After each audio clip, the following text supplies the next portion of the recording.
Bersama ibunya, RD, siswa salah satu sekolah dasar di Palembang melaporkan seorang gurunya ke SPKT Polrestabes Palembang.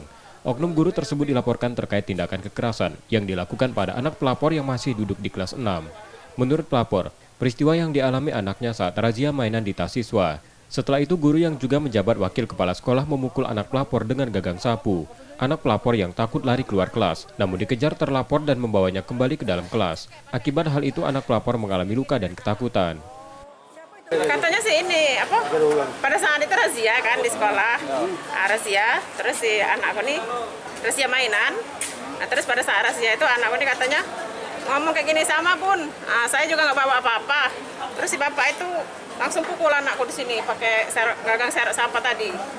Terus kemudian anakku ini nangis karena merasa sakit, terus dia lari keluar, terus dia teriak pas di luar, sakit pak, katanya mataku dipukul kayak itu kan.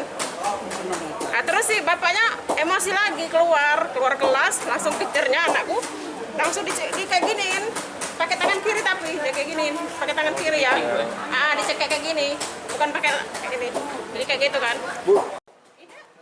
Laporan sudah diterima polisi dan dalam pemeriksaan.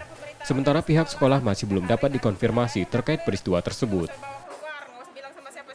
Yudi Kiswanto, Kompas TV, Palembang, Sumatera Selatan.